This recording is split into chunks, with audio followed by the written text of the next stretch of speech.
სახელით ამისად და ძისად და სულისაწმინდისად. მიზეზი იმისა, როცა ჩვენ ხშირად ზოგადად ქრისტიანები, ასე ვთქვათ, იმიტომ რომ სახარება ბევრს ეხარა, ბევრმა თითქოს მიიღო, კაცობრიობის ისტორიას თუ გადავხედავთ, მნიშვნელოვანი ნაწილი, მოდი ესე ვთქვათ, გაქრისტიანდა, შეიქმნა განსაცვიფრებელი ქრისტიანული ცივილიზაცია სამყაროში, რომელიც წყალობითაც დღეს კიდე სამყარო რაღაცას გავს, მოდი ესე ვთქვათ, მაგრამ მთლიანობაში რო შევხედოთ, დავინახავთ, რომ ადამიანებს ინდივიდუალურ დონეზეც და გლობალურადაც ძალიან გაუჭირდათ ქრისტეს შემეცნება და ჩვენ საკუთარ თავიდან გამომდინარეც ვიცით. აი ყველაზე მარტივი მაგალითი რომ მოვიყვანოთ, ჩვენ ადამიანებს კურთხევით ხშირად ვაიძულებთ, რომ წმინდა წერილი და წმინდა მამები იკითხონ,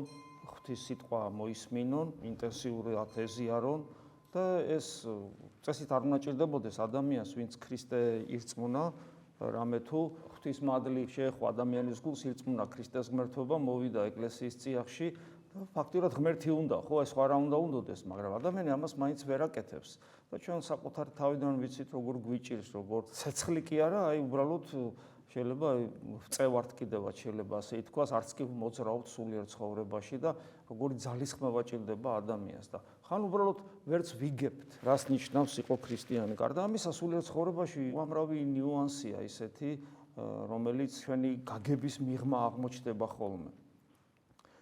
რა თქმა უნდა, თავ-პირველ რიგში ეს არის თვითონ ღმერთის შემეცნება. ერთია რომ გწამდეს რომ ის არის და მეორეა მას ენდობოდე და ეს ნდობა ფაქტებით, შენი პირადი გამოცდილებით უნდა იყოს დადასტურებული და არა უბრალოდ რაღაც თეორიით, რომ ესე იგი უნდა ვენდობოდე. უნდა ვენდობოდე, იმიტომ რომ ეს თეორია რა თქმა უნდა არ უძლებს არანაირ გამოცდას, იმიტომ რომ საკმარისია პატარა განსაცდელი, რომ ესე იგი ადამიანებმა იმ წამსვე დააკარგონ ყოველგვარი რწმენა. და ჩვენ ხშირად გვითქვას, რომ რწმენა მინდობას ნიშნავს. ანუ ჩვენ როცა ღმერთს არ ვენდობით, ეს რას ნიშნავს? არ ვენდობით ნიშნავს, რომ არ ვიცნობთ, არ ვიცით ჩვენ ის როგორია. რომ ის სიყვარულია, თეორიულად ვიცით, მაგრამ პრაქტიკულად არ ვიცით. რომ ის არასოდეს არ გვტოვებს, ყოველი ღერითმა დათვლილია. ანუ ყველაფერი ვიცით თეორიულად, მაგრამ პრაქტიკულად ეს ფაქტობრივად არ მუშაობს ჩვენში, იმიტომ რომ არ ვიცნობთ ღმერთს. ღვთის შემეცნება ჩვენში არის აი ძალიან თუ არსებობს რაღაცა ძალიან დაბალ დონეზე, უკიდურესად დაბალ დონეზე. გარდა ამისა, ჩვენ არ ვიცნობთ საკუთარ თავს. ჩვენ არ ვიცნობთ საკუთარ თავს და ეს ვლინდება ყველაფერში. პირველ რიგში იმაში, რომ ჩვენ რაღაცა გონია საკუთარი თავი და ერთ-ერთი უმძლავრესი საშუალება საკუთარი თავის შემეცნების ახსარებაა, სინანული საიდუმლოება ახსარება, როდესაც ჩვენ ვცდილობთ, რომ ცოდვები კი არ ჩამოვთვალოთ, თქვათ, რა ცოდვები არსებობს. არსებობს ამპარტავნება, არსებობს სიამაყე, არსებობს რა ვიცი, გონების გაბნება მაგალითად ლოცვის დროს და ასე შემდეგ, რამდენი რამე არსებობს და ადამიანები ამას ჩამოთვლიან ხოლმე და გონიათ ეს არის ახსარება და ეს ზოგადი პრობლემაა ყველა ადამიანისათვის, ხო? ბუნებები რო გვჯობნის და განკითხვა მაგალითად, აბა ვინ არის ახლა რომ არ განიკითხავდეს, ყველანი ესეთები ვართ და როდესაც ჩვენ ჩამოვთვლით ამ ზოგად ცოდვებს, გონია რომ ეს არის ახსარება, ახსარება ეს არ არის. ახსარება არის ადამიანის შინაგანი სამყაროს პორტრეტი. როცა ადამიანი ხედავს თავის თავს და აი ამ პორტრეტს აჩვენებს მოძღვარს, რომელიც მერე მას ეხმარება, რომ აი როგორ რა შევასწოროთ და სად რა შევცვალოთ და რა გავაკეთოთ იმისათვის, რომ ეს გამოსწორდეს, ხო? მაგრამ ჩვენ ამას ვერ ვახერხებთ. მეცაც გეტყვით, ვერ ვახერხებთ მრავალი მიზეზის გამო. ერთ-ერთი იმის გამო, რომ ეს არ ვიცით როგორ კეთდება, ეს ძალიან ცუდია და ადამიანები ვერდებიან ეკლესიაში და კვლავ ეს ზოგად რაღაცას ჩამოთვლიან ხოლმე. ამაში ჩვენი ბრალეულობაც არის, პროფანირებას ვახდენთ ახსარებისას და ადამიანებს ხშირად ვაიძულებთ თქვას ახსარება, როცა მას სათქმელი არ აქვს და ეს სათქმელი შეიძლება ობიექტურად არ აქვს, შეიძლება აქვს, მაგრამ არ იცის ეს როგორ გააკეთოს, ამიტომ მიოლ გამოსავალს პოულობს, რომ ჩამოთვლის ამ ზოგად რაღაცეებს და თვითკმაყოფილება შეიძლება ვარდებოდეს. ეგ ერთი და მეორე, ის რომ ადამიანი ქვეცნობიერად გაურბის თავის შინაგან სამყაროს. რა არის ჩვენ შიგნით? რა არის ჩვენ შიგნით? ჩვენ შიგნით არის ჯოჯოხეთი. იმიტომ რომ უღმერთობაა, ღმერთს ვერ განვიცდით, გულს არ უხსნით და მიუხედავად იმისა, რომ ნათელღებული ვართ, არ ვაძლევთ საღვთო მადლს ჩვენში განვრცობის შესაძლებლობას, ამიტომაც არის გონებისმიერი ლოცვა, ან გვიჭირს, საშინლად გვიჭირს, ან მას უარყოფთ. წარმატებაზე ლაპარაკი ზედმეტია. სხვათა შორის სამწუხაროდ უმრავლესობა ადამიანებისა უარყოფენ გონებისმიერი ლოცვას, ანუ რო ისწავლონ ჭეშმარიტი ლოცვა, ამას უარყოფენ და ურჩევნია ზედაპირზე იტივტივონ, წაიკითხონ და იგივე იესოს ლოცვა ზედაპირულად თქვან და ნუ აი ხო ვამბობ არა, ხო ვამბობ და რაღაც საჭიროა სიღრმეში ჩასვლა. არა და ნამდვილი ლოცვა სწორედ ის არის, რაც გონებით გულში აღესრულება და ნამდვილი ლოცვა სწორედ ის არის, რომელიც განსწმენს ჩვენს მისტიკურ სიღრმეს და ნამდვილი ლოცვა სწორედ ის არის, რომელიც მე შემახვედრებს უფალ ჩვენს იესო ქრისტეს იქ, სადაც მას უნდა შევხვდე გამოცხადების მიხედვით, ანუ ჩემი მისტიკური სიღრმე, გული და კიდევ უფრო სიღრმე, როგორც გრიგო პალამა ამბობს. მაგრამ ადამიანები გაურბიან ამას. რატომ? იმიტომ რომ ჯოჯოხეთში ყოფნა არ სურს. გარეთ რო ხარ, გარეთ ერთობი. ახლა ჩვენ ვიცით რომ უნდა მოუკვდეთ და მიწაში გავიხსნათ, მაგრამ ეს მაინდა-მაინც ჩვენს ხასიათზე რატო არ მოქმედებს, როგორ ფიქრობთ? ახლა როცა ადამიანს დაუსვამენ ხოლმე საშინელ დიაგნოზს და ეუბნებიან რომ რამდენიმე თვე სიცოცხლე დაგჭირა, ადამიანი შოკში ვარდება, მაგრამ შენ ის რამდენიმე თვე შეიძლება არ აქვს, შეიძლება ერთ დღეში ხვალცოცხალი არ იყო. და სიკვდილის მზად არ ხარ, იმიტომ რომ ღმერთს თუ არ იცნობ, სიკვდილის ბუნებრივია გეშინია. სიკვდილის არ ეშინია იმას, ვინც ღმერთს იცნობს, იმიტომ რომ ღმერთი სიცოცხლეა. შენ იცნობ სიცოცხლეს, რომელიც მიწიერ სიცოცხლეზე, ხორციეს სიცოცხლეზე უსასრულოდ აღმატებულია და ის სიცოცხლე იცნობს ის კი არა, რომ შენ აქ ხარ და ის იქ არის, შენშია, შენში შემოსულია და შიგნიდან გეზრახება, გესმის და არ გეშინია სიკვდილის, ამიტომ დამარცხებულია შენ. სიკვდილი აღარ არსებობს შენთვის, მაგრამ როცა ეს არ არის, როცა ღმერთს არ იცნობ და მაინც არ გეშინია, როგორ ვახერხებთ ამას? რატო ვარ კაი ხასიათზე? როცა შეიძლება ყოველ წამს, აი სიკვდილმისჯილი საკანში როზის, ხანდახან აი იყო ხოლმე შემთხვევები, სოფლიოშიც, აი ამერიკაშიც იყო ასეთი შემთხვევები, ბევრი ალბათ საბჭოთა კავშირში იყო, რომ სასიკვდილო განაჩენს გამოუტანდნენ და შეიძლება წლები არ დაეხვრიტათ. აქ, იქ თქვათ, ანუ ინექციით, ან ელექტროსკამზე და ასე შემდეგ, წლები არ დაეხვრიტათ. და წარმოიდგინე რა არის, ყოველდღიურად საჭმელი ხო უნდა შეუტანონ ან დღეში ორჯერ პატიმარს. და ყოველი, ესე იგი, კაკუნი და ფანჯრის გაღება და ეგ საჭმლის შეწოდება იყო რა, რომ აი ხა გამიყვანენ და დამხრდნენ. წარმოიდგინეთ, როგორ მდგომარეობაში იყვნენ ეს ადამიანები. ჩვენ ზუსტად ასე არა ვართ. ჩვენ ვიცით, რომ აი ამ წუთში ხვალ რა იქნება, არ ვიცით. მაგრამ კაი ხასიათზე რატო ვართ? იმ პატიმრისგან განსხვავებით. ზუსტად იგივეა იქაც და ჩვენთანაც. არც იმან არის ის, როდის დახრეტენ, არც მე არ ვიცი, როდის გამიყვანენ ამ ქვეყნიდან. იმიტომ რომ მას გასართობი არ აქვს, მე მაქვს გასართობი. ჩვენ ვერთობით ამ სოფელში, ამ სოფლის სიკეთეებით ვერთობით, რომელიც ღმერთისგან მოცემულია. ეს სიკეთეები იმიტომ არის, რომ მე ამით უფრო მეტ მადლიერებით ღმერთის ხელი დამენახა და მეტი მადლიერებით ღმერთთან მეტი სიახლოვე მქონოდა. მაგრამ ღმერთს ვივიწყებ და ვერთობი. და ამიტომ ადამიანს ურჩევნია ესე გაერთოს, ვიდრე არათუ სიკვდილი იხილოს, არამედ საკუთარი ჯოჯოხეთი იხილოს, ანუ ჩავიდეს იქ, სადაც ღმერთს ვერ ხვდება, უნდა შეხვდეს, იმიტომ რომ შიგრო ჩადის. ეხლა მე ვისაც სული გონებისმიერი ლოცვის პრაქტიკული გამოცდილება აქვს, ის ხვდება რაზეც ვსაუბრობ.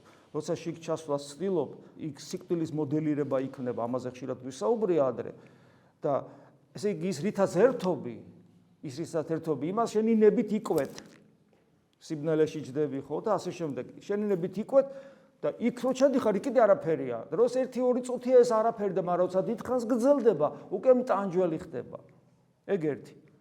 და მეორე, თუ რამეს ნახულობ შიგნით გამოძრავებულს, ეს არის შენი დაცემული ბუნების უკიდურესი გამოვლინებები, ეგოიზმის, ანგარების, სიამაყის, უსიყვარულობის, უღმერთობის უკიდურესი გამოვლინებები, რომელიც შენ ძალიან არ გსიამოვნებს. ამიტომ ჩვენი აღსარება არის ყოველთვის ზედაპირული. ამიტომ არის ხომ ეწმინდა მამებთან კითხულობ, რომ ჯერ პავლე მოციქული ამბობს, რომ ყველა ცოდვილი მე ვარ, რაც დღესაც ვთქვით, ხო, ზიარების სინალოსებში. მე თავის თავს ნაგავს ადრის, დავით მეფსალმუნე თავის თავს მატლს ადრის. და წმინდა მამებთან კითხულობთ, რომ ყველაზე უღირსად მიიჩნევდნენ საკუთარ თავს, არათუ ყველა ადამიანზე, მათ შორის ცოდვილზე, არამედ ცხოველზე უარესად თვლიდა, ზოგიერთი წმინდა მამა წერს, რომ ცხოველზე უარესად განიცდიდა საკუთარ თავს. უღმერთოდ, რა თქმა უნდა, ღმერთთან ერთად ადამიანი დიდებული რამეა. არა, უღმერთოდ, აი მე ესა ვარ, ცხოველზე უარესი ვარ. ჩვენ ხო ესე ვერ ხედავთ, სიმართლეშო თვალები გაუსწოროთ. და განკითხვის, აი ხშირად მოდიან ხოლმე, რა ვქნა კიდე განვიკითხავ მამაო და რა გავაკეთო და აი მიზეზი ეგ არის, იმიტომ განიკითხავ, რომ შენი თავის ადეკვატური აღქმა არა გაქვს, შენ უკიდურეს დაცემულობას ვერ ხედავ და ამიტომ განიკითხავ. აბა ხედავდე, რომ ცხოველზე უარესი ხარ, თუ განიკითხავ ვინმეს, როგორ შეიძლება ვინმე განიკითხო, როცა შენი უკიდურეს დაცემულობის მხედველი ხარ და მჭრეტელი ხარ. და რა არის ეს დაცემულობა? რას ნიშნავს ეს? ეს ნიშნავს იმასაც უფალმა თქვა, შეუძლებელია ადამიანს შენთვის სასופველში ყოფობა. ხო, ამაზე მეტი უბედურება რა არის? შეუძლებლობა. თუ სადმე რამე სიკეთეა შენში ავტონომიურად, როგორ არის მაშინ შეუძლებელი შენთვის სასופველში ყოფნა? მართლა მაიმუნი ხო არა ხარ, ადამიანი ხარ, როგორ არის შეუძლებელი? საქმეც იმაშია, რომ არაფერი შენში სიკეთე არ არის. გახსოვთ როგორ ამბობს პავლე მოციქული, ჩემს ხორცში ვერაფერ სიკეთეს ვერ ვნახულობ. ვერაფერს ვერ ვნახულობ. და თუ რამეა, მხოლოდ მაშინ არის პოტენციაში თუ რამეა, მაინც თუ ის ხატი და მსგავსი ხო ვარ, ის ცოცხლდება, პოტენცია ნამდვილი ხდება და ობიექტურ სიცოცხლეს იძეს მხოლოდ ღმერთთან ერთობაში, ხოლო ღმერთის გარეშე არაფერი ხარ. და აი ამას ადამიანი საშინლად გაურბის. ამიტომ მისი ახსარებები არის ზედაპირული და ძალიან ხშირად არის ხოლმე, რომ აი ადამიანი ახსარებას ამბობს, გარეგნულ სინანულს გამოხატავ, მე ვუყურებ და ვხედავ, რომ არ არის ეგ სიმართლე. ის რაც სათქმელია, იმას არ ამბობს. ზედაპირზე ტივტივებს. და ეგ არის თავიდან ბოლომდე. იმიტომ არ ინკურნება, იმიტომ გადის წლები და როგორც ვერ იცნობ და ღმერთს ისე ვერ იცნობს. გესმის? როგორც ვერ ხედავ და ისე ვერ ხედავს. არაფერი არ ხდება. გინა ერისკაცი იყოს, გინა მღვდელი იყოს, ამას მნიშვნელობა არ აქვს. ადამიანი აი ახსარებას ამბობს გულწრფელად, მაგრამ ტყუის. იმიტომ რომ ზედაპირზე ტივტივებს კიდევ ერთხელ ვიმეორებ, მიზეზებს, ფესვებს გაურბის, შიგნით ჩასვლა არ სურს. იმ ახსარების თქმის დროსაც, გულწრფელი ახსარების დროსაც კი მას არ გონია ყველაზე ცოდვილი საკუთარი თავი. და ესე არა ვარ. და საქმე და შეიძლება ვიღაცა თქვას, რომ ეხლა ამას რო ხედავ, შენ მამაო თქვათ, მე თუ უყვები ეხლა ამას. და შენ როგორ უძლებ ამას? ადამიანი რო გატყვილებს, მატყვილებს, საკუთარ თავსაც ატყვილებს, ღმერთსაც ატყვილებს. არ ჩადის სიღრმეში, ზედაპირულად რაღაცას გძნობებს, სინდის იმშვიდებს მოკლედ და ამიტომაც არის რომ ვეზიარებით და შედეგი არ აგვაქვს, ვეზიარებით შედეგი არ. და მე როგორ იტევ ამას ვიღაცამ რომ კითხოს, როგორ არ განიკითხავ? იცით რატო არ განვიკითხავ და როგორ ვიტევ? მეც ეგეთი ვარ ზუსტად. ჩვენ ყველანი ესეთები ვარ. გესმით? ასეთები ვართ ყველანი ჩვენ. გამონაკლისის გარეშე მინდა გითხრა. გამონაკლისის გარეშე. და ამიტომაც და რატომ ხდება ეს კიდევ ერთხელ ვიმეორებ? იმიტომ რომ ჩვენ გვინდა რომ ქრისტიანობა, წმინდა წერილი, წმინდა მამები და ეკლესია როგორც საიდუმლოება ადამიანური ლოგიკით, ჩვენი რელიგიური გამოცდილებით და ადამიანური ინტუიციით და სინდისით და ზნეობრივი ნორმების რაღაცა ჩვენში არსებობით გავიგოთ და ვერ გაიგებ. ღმერთის გარეშე ღმერთს ვერ გაიგებ, გესმით? ღმერთის გარეშე ღმერთს ვერ გაიგებ. აი როგორც მაგალითად როგორ ხედავთ ადამიანი, ხო? აი როგორ ხედავ მე ახლა აი ამ ქვას, კანკელის ქვას. ეს ქვა სინათლეს ასხივებს და სინათლე ხდება ჩემს თვალს და მე ვხედავ, მაგრამ ეს სინათლეც ღმერთის მოცემულია, ხო ეს სინათლეც ხო ჩემი არ არის. ანუ სინათლე, რომელიც ღმერთმა მომცა, ამ სინათლით ვხედავ მე სინათლეს, რომელსაც ირეკლავს ეს ქვა. ღმერთის გარეშე ღმერთს ვერ დაინახავ. და აი აქ არის სწორედ აი საიდუმლოება ადამიანის გადარჩენისა, როგორი სიბრძნე და სიფაქიზე ჭირდება ადამიანს, აი ესე ცოდვილ ადამიანს, რომლისათვისაც შეუძლებელია სასופველში ყოფობა, რომელიც მზაკორობს თვით ახსარების დროსაც კი და ლოცვის დროსაც კი, როგორი სიბრძნე და სიფაქიზე ჭირდება ადამიანს, რომ ღმერთი, რომელთანაც მას კავშირი არ აქვს, სწორედ ღმერთით დაინახოს ღმერთი, ნათლითა შენითა ვიხილეთ ჩვენ ნათელი, ფსალმუნის სიტყვები ხო გახსოვთ? ეს არის განსაცვიფრებელი ღვთისმეტყველება. დავით მეფსალმუნე ევედრება ღმერთს ფსალმუნებში, ნათლითა შენითა ვიხილოთ ჩვენ ნათელი. ბიჭო, თუ ნათლის ხილვა შემილია, ესე იგი შემი და თუ არ შემი ლოგიკა გინდათ ახსნა, არ შემიძლია მე ეს ახსნა. და აქაც ეს არის ჩემთვის мотиваცია პირადით, რომ ვერ ხსნი, თუ ღმერთის ხილვა შემილია, ესე იგი შემილია და პრობლემა რაღაცაა და ღმერთის ხილვა რო არ შემილია და ღმერთით თუ რომ უნდა დავინახო ღმერთი და თუ არ შემილ და და გავიჭედე. რა ვქნა? ნათლითა შენითა ვიხილე მე ნათელი. თუ შენ ნათელს ხედავ, შენს გხედავ და თუ შემილია შენი ნათლის ხილვა, ეს კი კარგად ყოფილა ჩემი საქმე და რო არ არის კარგად და ლოგიკა არ მუშაობს. აქ მუშაობს საიდუმლოება. ეს არის ზუსტად ის საიდუმლოება, რომელსაც ადამიანის ქრისტიანად ყოფობა ქვია. ადამიანის ქრისტიანად ყოფობა ეს არის არა კაი ბიჭობა ჩვენი და რაღაც, არამედ საიდუმლოება და თუ ოდნავ მაინც განგვიცდია ღმერთის გულზე შეხება, უნდა დადუმდე ისეთი საიდუმლოება ხდება შენში და რა განკითხვა, რა გაბრაზება, რა ყოყლოჩინობა, რა სხვისი ზემოდან მენტორული ტონით ესე იგი დამოძღვრა, საერთოდ გაჩუმდები, საერთოდ ყმას არ ამოიღებ. რა ესე იგი სხვის ცხოვრებაში ჩარევა რო იცი ესე კი არა ასე უნდა ქნა რა ჩემი საქმეა ჩემში რა ხდება ის ვერ გამიგია ერთადერთი ის შეგვიძლია ვთქვა რომ ხელები აღვაპყრო და მადლობა შენ დაუფალო მეტი არაფერი იმიტომ რომ ღმერთი განვიცადე და ეს როგორ მოხდა ჩემნერ ნაგავში წარმოდგენა არა მაქვს და მე მაქვს უფლება ახლა შენ შეგხედო და შენ რაღაც არ მომწონხარ ხო იცი რაღაცა ვერ ხარ ისე როგორც საჭიროა არჩენი აზრები არ მომწონს. ასე კი არა, ისე ვინ მეკითხება მე? ვინ? ბერჯელად აგმიკითხია სიტყვებით. იმიტომ ამბობს ეს კორინთელთა პირველი ეპისტოლე. სიტყვა ჩემი და ქადაგება ჩემი არ არწმუნებითა კაცობრივისა სიბრძნისა სიტყვათაითა, არამედ გამოცხადებითა სულისათა და ძალითა. წმინდა წერილისა პავლეს სიტყვები და წმინდა წერილის სიტყვები, ეს არის საღვთო მადლი და ენერგია, მას ადამიანური ლოგიკით და სიბრძნით ვერ გაიგებ. რათა სარწმუნოება ეგ თქვენი იყოს არა სიბრძნით, ანუ ამ შემთხვევაში ადამიანურ სიბრძნეზე საუბრობს და ხასაც უსვავს. სარწმუნოება ეგ თქვენი იყოს არა სიბრძნითა კაცთაითა, არამედ ძალითა ღვთისათა. ჩემი რწმენა ღვთის ძალით და არა ადამიანური მიხვედრილობით. და სიბრძნეზე როცა საუბრობ სრულყოფილ ადამიანზე, სრულთა მათ მიმართ. სიბრძნესა ვიტყვით სრულთა მათ მიმართ. ვინ არის ეს სრული? ვინ არის ეს სრული? სრული ის კი არ არის ბრძენი, ფილოსოფოსი, ესე იგი ინტელექტუალურად გაბერილი ადამიანი, არამედ ის რომელიც რატომღაც შეიძლება საერთოდ განათლება არ ქონდეს, რამდენი მაგალითი ვიცით, თუნდაც მე-20-21 საუკუნის ათონელი მამები, რომელსაც 2 კლასის განათლება იგივე სილვან ათონელი მაგალითად, იოსებ ისიქასტი და იოსებ ბატოპედელი და ასე შემდეგ, 2 კლასის განათლებაც არ ქონდათ. და რა სიღრმე ქონდათ, რა სიბრძნე ქონდათ. აი ეს არის სრულყოფილი ადამიანი. მიუხედავად იმისა, რომ ინტელექტუალური განათლება არ ქონდა. და ვიცით უამრავი ინტელექტუალურად განათლებულები, რომელსაც ხო და სიბრძნეს არა ამ სოფლისა, არც თავართა სოფლისა, ანუ ჭკვიანი ხალხის, განათლებული ხალხის, ინტელექტუალური ხალხის სიბრძნე კი არა. არ და ამ სოფელში კარგად მორგებული, იმიტომ რომ ეს არის განქარვებადი არიან. ყველაფერი მიდის, ყველაფერი გაქრება.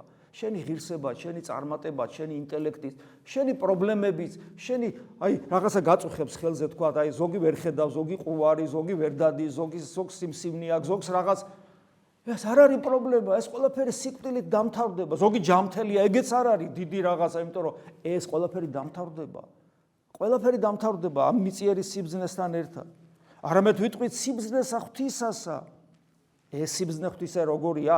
საიდუმლოდ დაფარულია, რომელიგი პირველადვე განაჩინა ღმერთმა უწინარეს საუკუნეთა სადიდებელად ჩვენ და ეს არის მე გესაუბრებით სიბრძნეზე პავლე მოციქული ამბობს, რომელიც დაფარულია, მაგრამ უწინარეს საუკუნეთა, ანუ სანამ ღმერთის სამყარო შექმნიდა, ღმერთი არის სამყარო არ არის. სანამ სამყაროს ქმნის, მან იცის, რომ შენ უნდა მოხვიდე, მე უნდა მოვიდე, გესმით? იცის ღმერთმა, ღმერთი ხო დროის მიღმა.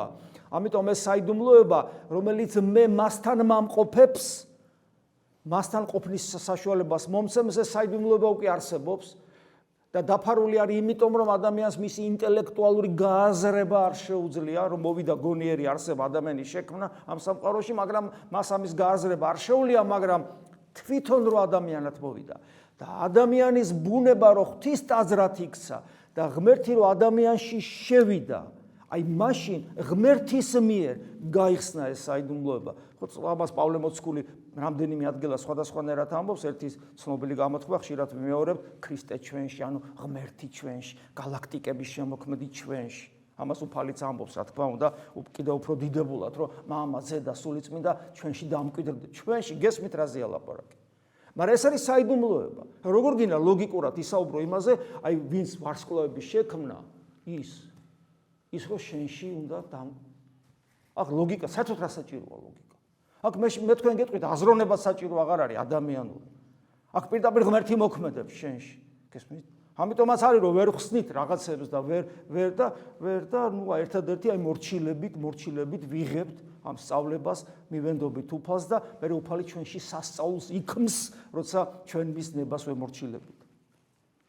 ვითარცა წერილი არის და ნუ ეხა აქ რას ეს რომელი სიტყვები ვითარცა წერილი არის, რომელი თვალმა არა იხილა, ყურსა არა ესმა, გულსა კაცისას არა მოუხდა, აი ეს ყველაფერი განუგზავნა ღმერთმა მოყვარეთა თვის და პავლე მოციქული ამით მეუბნება, რომ ტყილად ცდილობ, რომ ლოგიკურად გაიაზრო, იმიტომ რომ შენი გამოცდილების მიღმა, აი ეს რო თქვა თანამედროვე სიტყვებით, შენი გამოცდილების მიღმა, იმიტომ რომ შენი შემეცნების უნარებით ეს შეუძლებელია. თვალმა არ იცის, ყურმა არ იცის, გულმა არ იცის.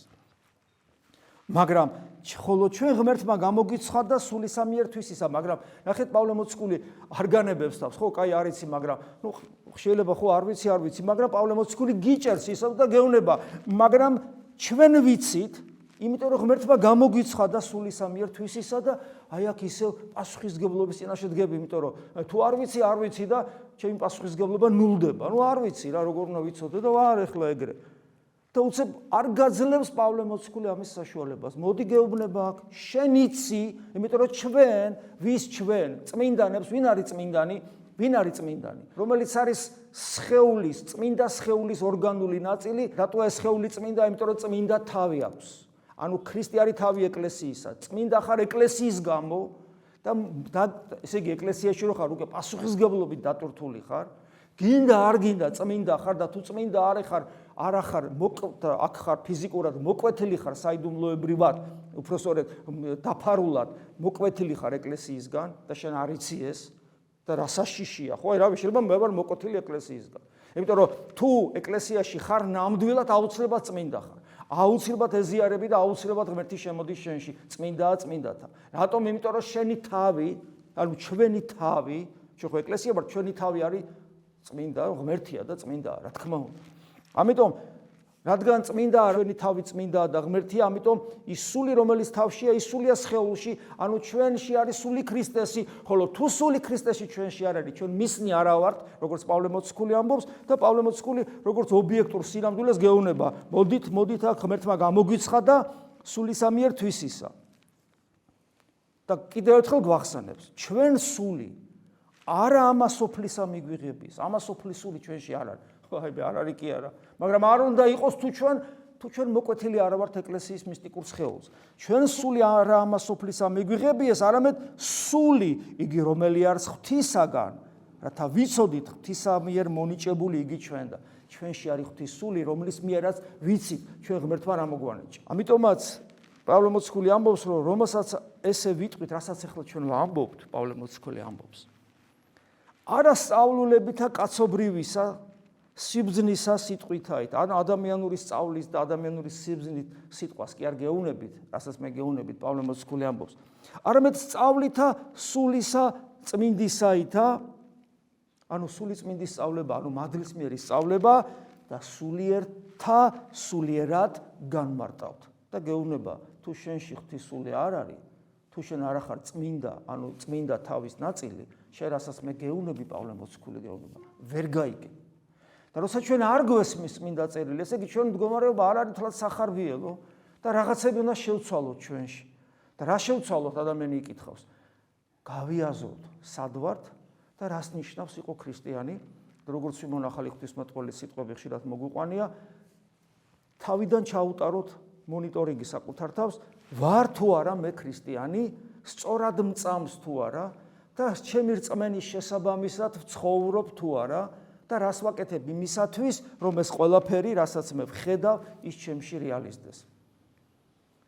კიდევ ერთხელ მადლობა უფალს დღეს წმინდა ეკლესიამ კიდევ ერთხელ შეგვახსენა ჩვენი ღირებულება, რა ღირებულებითა ვარ შექმნილი, ჩვენი ადგილი, სად ვიმყოფებით და ჩვენი ვალდებულება. კიდევ ერთხელ შეგვახსენა, რომ სანამ ცოცხლები ვართ, ჩვენ თავს შემოუძახოთ. ჩვენ თუ ასე ვიზავთ, დავემორჩილებთ ეკლესიის ხმას, უფალი შეგვეწევა. და აქვე პერიოდულად განგვაცდენებს იმ ბედნიერებას, იმ გონება მიუწვდომელ სიხარულს, დაუტევნელ სიხარულს, რომელსაც ხიარულება ქვია, იმ დაუტევნელ სიყვარულს, რომელსაც ტრფიალებას უწოდებს. აი ამ ყველაფერს განგვაცდევინებს აქვე ჯერ კიდე ხორცში მყოფებს. არაერთხელ და არა ორჯერ, არამედ მრავალგზის. და ჩვენი გარდაცვალება იქნება ზეიმი თითოეული ჩვენგანისათვის. სიხარულით ახსავსე ბედნიერება იქნება ჩვენთვის გარდაცვალება, იმიტომ რომ შევალთ იქ, რომელსაც მთელი ცხოვრება გულით ვატარებდით, მას ვეტრფოდით და მისკენ ვისწრაფოდით. ჩვენს იესო ქრისტეში. ამინ. მადლი უფლისა ჩვენისა იესო ქრისტესი და სიყვარული ღვთისა და მამისა და ზიარება სულისა წმინდისა იყოს თქვენ ყოველთა თანა. ამინ.